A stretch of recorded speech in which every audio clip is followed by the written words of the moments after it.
Hi, this is Eric Durek, and welcome to this edition of Medhealthfit, the TV show that integrates wellness and healthcare.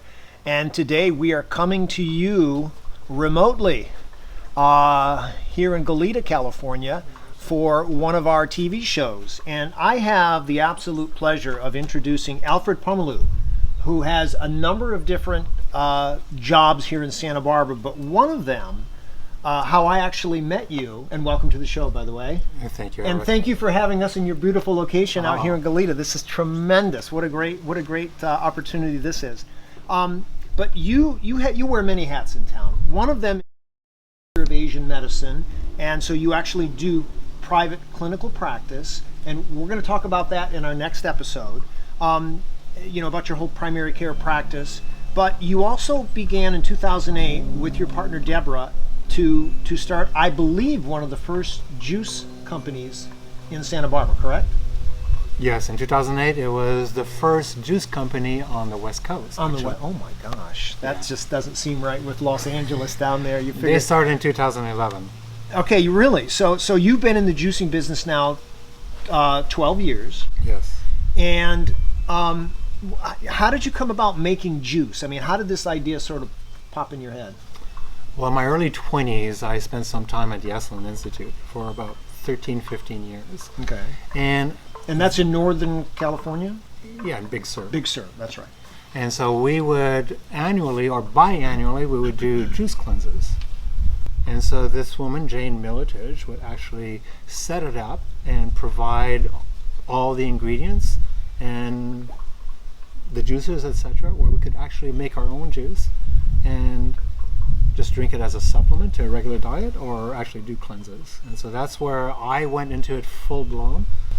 Did cleanses, I did, different lengths of days of cleanses. And I was in my early 20s and relatively quite healthy. I've always been healthy and active. And so, but I still experienced this amazing change in my body. So I never forgot it. Then in 2006, and I did buy a juicer, the same juicer we used to use. It was a Champion. Mm-hmm. And so that was in 2000. And so I drank juice on occasion, but never religiously. In 2006, my daughter was born in 1991, and it was always difficult to get her to eat the vegetables, right? Yeah, I remember that. And so, but in 2006, my sister died in her sleep, relatively young, and she died from a heart attack. Oh my goodness. And so I investigated a little bit what could be happening if it was hereditary. My father died of a heart attack and so on and so forth. And I had really good levels of cholesterol, right? HDL, LDL was very balanced, etc. And so I began to look around. But there's very low lipoproteins, type A, that I have in my blood, which is a very sticky cholesterol, which is the one that's responsible for maybe the inflammatory process. Right. Or obstructing even. It'll stick. So the inflammatory process will create a positive atom to attract the cholesterol, and then it will stick to it. Okay. And so then it was like, how do I handle this? And then I got serious about juicing for myself and got a serious juicer. Okay, so let me ask. I'm going to follow up with that. So now so around 2006, you're serious about this. Yeah, personally, for personal reasons. Did you actually look at your annual blood draws and say, "Wow, yes. look at the difference now"? Yes, and then my blood pressure, etc. Okay, excellent. After I did these cleanses and fasts, I was older by then, right? It was no longer in the early 90s, late 80s, right? I was older, and so my body had changed, and so everything adjusted really nicely, and I could actually monitor it and see when the changes came about. So then I was teaching at the College of Oriental Medicine. I was teaching there, and in the end of 2007, they closed. Right. And I had always had this idea of juice, using juice in my clinics. In 2008, I introduced cleanses into my clinic, because then I had the time to explore this a little bit more. And so one of my very first patients, who I put on a cleanse on a juice fast, was a man who I was treating for back pain. He had broken his back. He came in for back pain. Acupuncture is well known for that. And but then one day he comes in, he goes, "I never shared this with you, but I have vertigo, and I'm taking medication for it, but it's not working very well, and people have to drive me around because I can't get around." I went, "Well, would you like to do a cleanse, a fast?" Because in Chinese medicine, Asian medicine, the concept of vertigo, dizziness, or something like that is that there is an obstruction, and blood and the essentials are not flowing properly. So Okay. through a cleanse, you actually open up the orifices, the sensory orifices. So we call it an obstruction of sensory orifices or a deficiency. But he was a little heavier, He did. 5 days into the fast, no more vertigo. I said, hang in there, hang in there. So 7th day, he reports, oh, I'm getting up frequently in the night, and I was a little bit dizzy. I said, well, okay, can you do 10 days? He did 10 days, and it disappeared. And he didn't see the vertigo for another 6 months. And then it came back, not vertigo, a little bit of dizziness. And I said, well, would you like to fast? Yeah. But while he fasted, his body aches went away, right? So it was like, wow, So it was a cascade of healing that produced like an incredible result. And it was like, okay, this is for my clinic. I need to bring this into my clinic regularly. Okay. And then the next patient was an asthma patient, and I can tell you the story. The third patient I put on was a woman who had, she came in, I don't know if you know, but acupuncture can help to facilitate birth, right? And so she came in because she had low embryonic fluids, and they were going to either give her cesarean or induce birth early, 7 months. And she didn't want that at all. Yeah. And so she said, what can we do? And I said, well, what would you like? And she said, I want to go full term. Yeah. I want to give a natural birth. Right. And I said, okay, but this is what I recommend. Juice, not to cleanse, not in her 3rd trimester of pregnancy, but to drink a lot of juice, and she did. And lo and behold, within 5 weeks, or sooner, 4 weeks, her embryonic fluid went back up to 10, and it stayed. She went to full term, had a natural birth. Interesting. So her daughter is mine. So the juicing is a concentrated source of nutrients, correct? I mean, I want it simplistically speaking. It's a concentrated source of nutrients when you juice. You could put it that way. Okay. So I call it nutrient dense. Nutrient dense. Okay, well that's a better way. So yeah. So as you increase the nutrient density through juicing, a person who may be chronically low in a specific type of nutrient, all of a sudden, like your person with vertigo, all of a sudden he has lessened his symptoms, possibly because you say with the blood dilation, but also with the nutrients maybe getting into the system that he just never had. Well, it works on multiple levels, and when we talk about the fasting part of this, I'll go deeper into that, into how fasting actually works on the organism. And I'm not the first person to use fasting as a medicine. I've heard that they did it. They do it a lot centuries ago. Yeah, exactly. And, Hippocrates, actually. Well, Hippocrates and Jesus and these kinds of folks. But now, do you are there specific types of juicers? You said you have what did you say, a champion? What was the juicer that you had? The original juicer was a champion. What we use at the cafe, at the juicery now, is a press juicer. Okay, but because that's an industrial, it's a commercial unit. But Norman Walker, as I was telling you before the show, okay, was the first one to introduce pressing the juice. And I'll tell you a little bit how it works. And he has a miniature good nature juicer that we have. Okay. So he created this little unit, and it macerates the produce. Right. It drops into a bag, and then that's pressed, and then it's pressed out. So the maceration breaks through the cell wall of the produce. Okay. It goes at a very cellular level, right? And then the press presses out the ingredients, the nutrients from inside the cell wall, which is what we want. Right.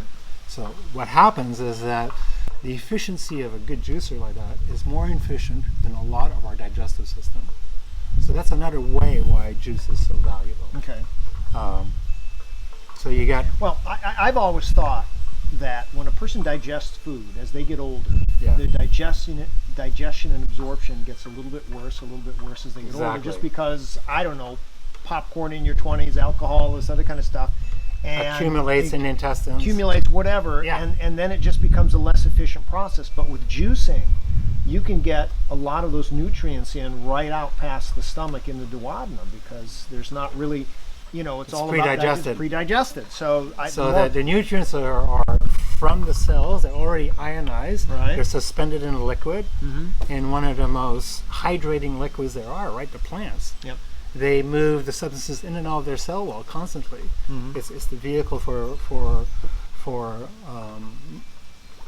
maneuvering stuff in and out. So you have that, and then as you say, you just get down to the duodenum, the small intestine, and it will just bond with certain chemicals and be absorbed into the blood almost directly. Now you say you opened your location on Haley Street in 2008? 2015. 2015. And then before that, you did juices just, I don't know, for friends or? Well, yeah, in 2008 when we started to do that, making juice for cleanses at the clinic, it was only at the clinic, right? Only at the clinic. Okay. But then, friends heard about it and go, make me a juice, make me a juice, make me a juice. And then Deb and I said, okay, this is a business, right? And the reason that was also my patients couldn't get high quality juice, right? So where do you get high quality juice? Pressed juice. Well, they couldn't. So it became a business. And then, so I spent a lot of time on the road marketing this thing, right? Educating, doing talks, presentations, lectures, and all that. That's how I met you, because one of I think Ron or someone from the university was one of your juice clients, and you actually did deliveries to. Do you still do deliveries like to Turnpike? We still do.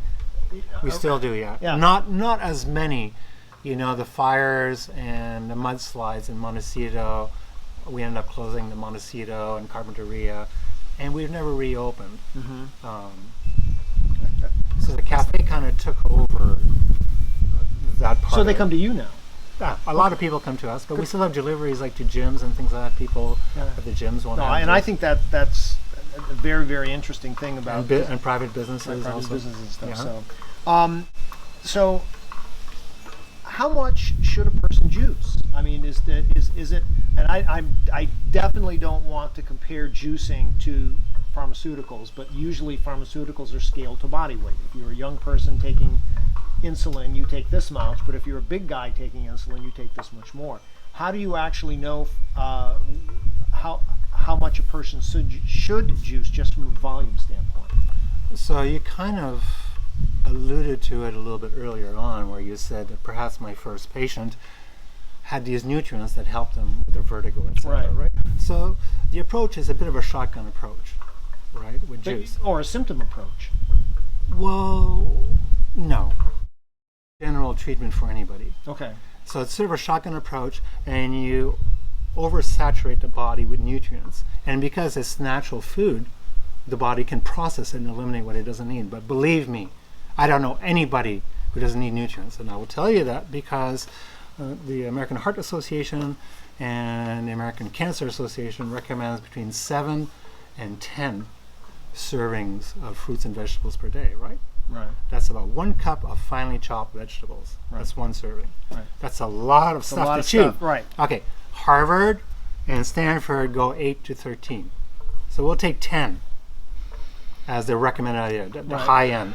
And people will do less probably, okay? So that's 10 salads. Yeah. Well, in one of these little jars, in juice form, we have here. 2.5 salads. Okay.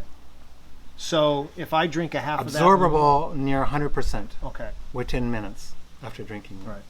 So you if, can't do that with food. Right. No, keep it up. Oh no, you want to keep it cold, but Yeah. but how many ounces is that? How many ounces are these? These are that's 8 6 ounces. ounces, 8 ounces? 8 ounces. Okay, so you got an 8-ounce jar here, and if I drink half in the morning and half at night, I've got Well, that would be 2 to 2.5 servings of vegetables. in the morning. And our juice, we have about 13 to 15 different items in there. So blended together in the process in which the recipes, the formulations, and all that, that's where it has sort of come from, like so Chinese. this super green has got how many different kinds of vegetables in it? 13 to So 15. there's 13 to 15 in that jar. Yeah. So it's not just greens.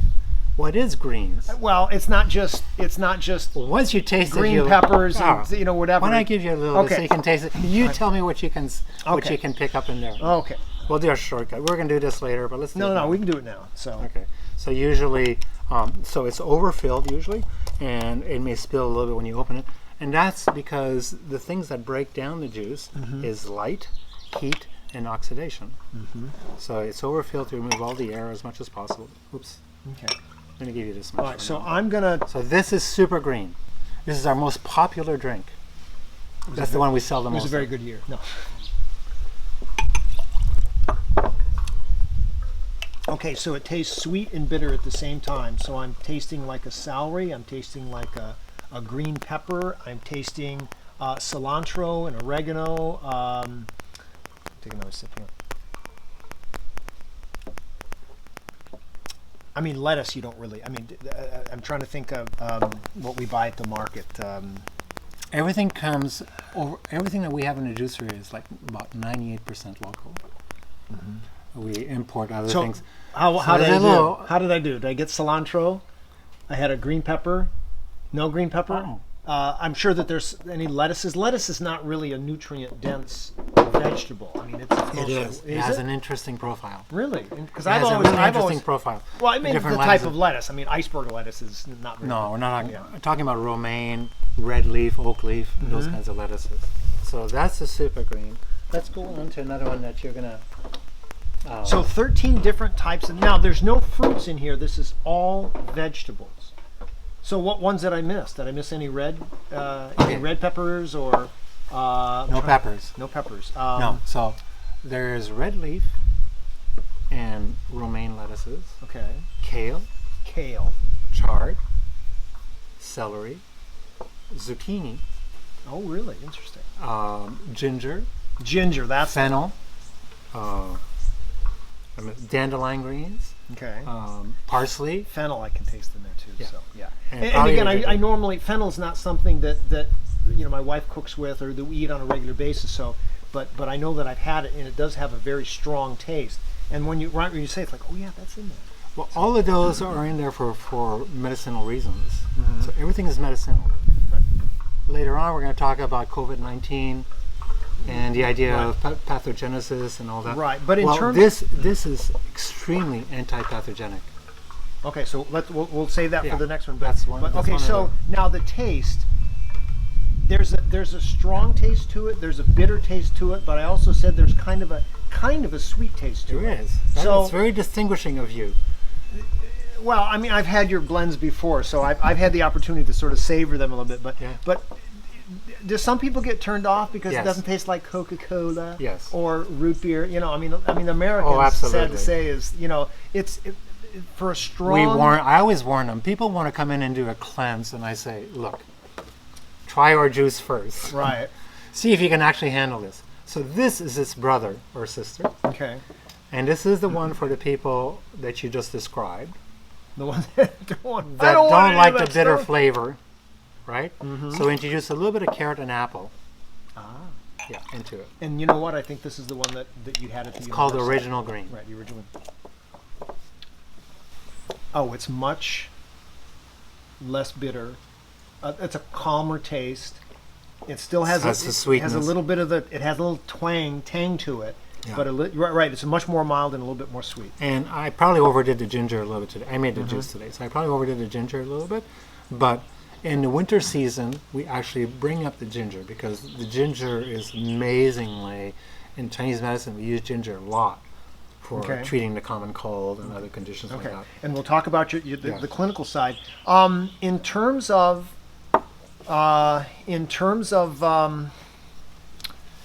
So these has the same vegetables, except carrots and apples are added.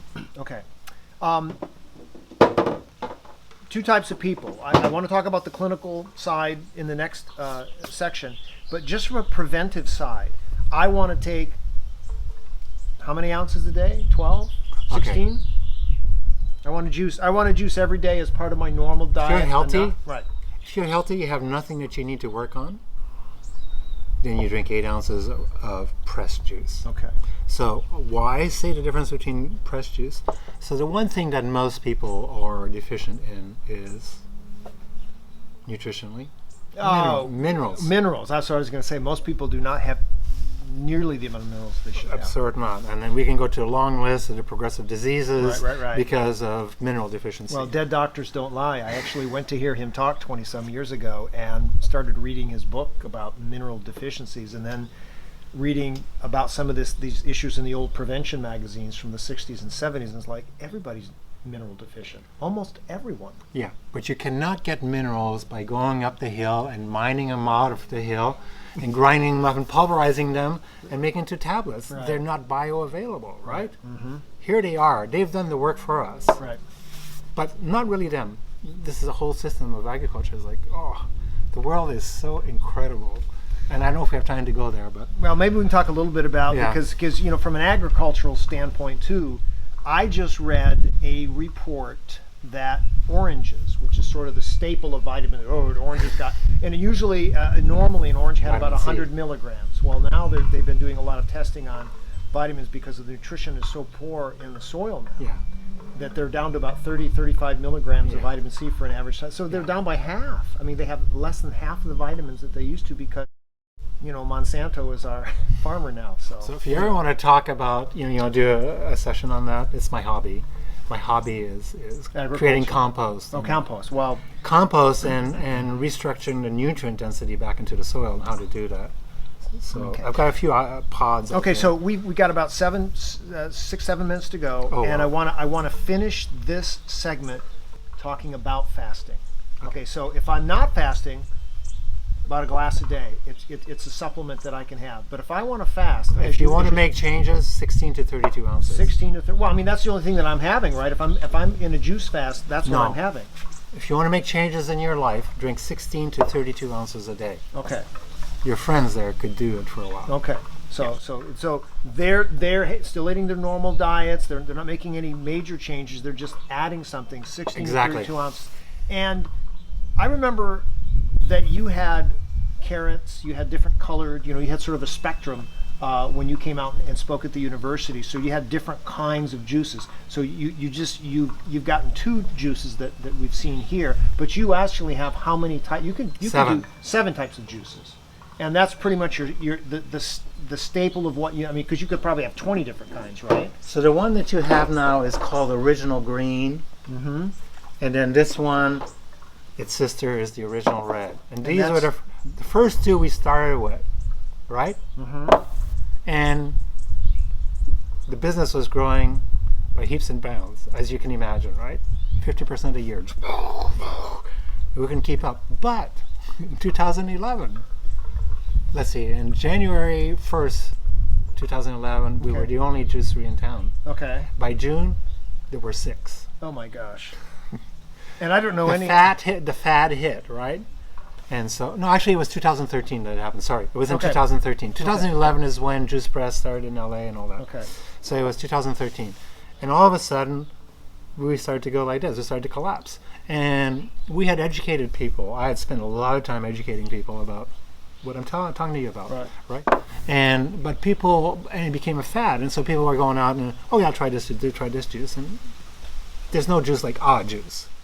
Your juice does take. I once in a while at the market will buy the little 1 ounce super greens. It tastes good. I don't, whatever. But it's only one thing. Yeah. So yours is probably. I'm going to say it's the original Santa Barbara blend. But you have so many different. 13 different types of vegetables in there. Exactly. And everyone And else. the way I they're know formulated. has one. They're formulated from a clinical point of view. Right. They were designed to do these cleanses and these fasts. That's what they were designed with, the Original Red and the Original Green. And it was to introduce beets because the nutritional value of beets, but some people don't like beets. But these most people don't like beets. Yeah, They don't taste but good. these 2 are sister brother. Right. The only difference is the beets. Okay. So Okay, so fasting. You decided that you needed to make a change in your physiology. You went up to the Esalen Institute. You did a series of a 7-day, 10-day fast. You can use this up to a 30-day fast. Am I correct? Yeah. What do you? I mean, obviously everyone's physiology is different, but from the standpoint of doing a 3-day fast, you've got how many calories? If I drank it's about 36 40 ounces, calories. 40 calories a jar. This one is about 55 calories. The green is about 35, 40 calories. Okay, so I think that if I'm going to have 3 of these a day, I'm only having 150 calories. I'm going to lose a little weight, Yeah. but that's not really the point, is it? No. No, the point of fasting is to really enhance the body's ability to uptake nutrients, to clean the body of other types of foods that may be stuck in the digestive system, and to maybe help with any type of physiologic issues that they're dealing with, weight loss or diabetes, hypertension, your friend with vertigo, etc. So you can see that it can help with all of those. But that's not really the point. The point mainly is that you want to use this to sort of clean the system. So with fasting, I have very little calories. Do I use this in conjunction with a lot of water during the day as well? If you want to, if you need it. Okay. Like I told you earlier, this is deeply hydrating. Yes. Water won't even compare to it in terms of rehydrating on a cellular level, getting into the cell. Right. Right. So a lot of people don't need water, but they will. Okay. And when we have a fasting protocol where we recommend to people that they make a special tea, again, to help rebuild the digestive tract, which is part of what goes on during the cleanse and the fast. Okay. But first and foremost, the fast is for cleansing. So we want to promote cleansing. And this is where the difference is between a water fast and a juice fast, is that this is also building, rebuilding, Yes. because you have all those nutrients in there. So you reduce the caloric intake. People can do a water fast, 0 calories, and they will go into a deep detox very, very quickly. But if they have any imbalances in their body, they may have an electrolyte deficiency and go into a crisis. This will never happen. Electrolytes are minerals. Right. So this will never happen. So 100% safe, number one. Anybody can do it, right? And the emphasis is on cleansing. And as you begin to fast, you begin to clean up the debris, like you said, in your intestines, but also in your blood. Yes. And the blood thins. As you clean the blood, it thins and it begins to circulate into tissue that hasn't been circulating effectively for a long time because it's impeded. Because it has debris, because it has ama, because it has, in Chinese medicine we call it phlegm. So like a phlegm. Yes. It's a turbid substance. Physiologists would call it increasing viscosity. Increased So viscosity. you're decreasing okay. viscosity, so it's an easier flow. Exactly. So let's talk. This is going. So you said, well, it gives a break to the digestive tract, but it goes to all the organs. Imagine your heart, Yeah. not having to work. Imagine your liver. Imagine your pancreas. Right. So this Well, is the that's- first juice that I would suggest would be the super green, if they can handle it. So that we also clean up the pancreas, the glucose swings. Okay. Does that Let's- make sense? Yes. Let's talk about that. Let's do a little bit deeper dive into the clinical side here in our next segment because we're running out of time. So Okay. I'm going to sign off now, and then we're going to come back with Alfred and tell us where your brick and mortar facility is at 432 East Haley Street here in Santa Barbara, right? Correct. Okay. So and what's We're the 2 doors from Rosa's Cafe. oh yeah, what's the website? Juice.com. AH.com. Juice.com. All right. Well, listen, for our first segment, Alfred, thank you for joining us. This is Eric Direct for Medhealthfit, and we will be back in just a second for our second part, which Alfred's going to be talking about the clinical side of your like your Asian medicine practice and how the juicing has made such a big impact on that. So this is Eric Direct for Medhealthfit. Thanks for watching. Thanks, Eric.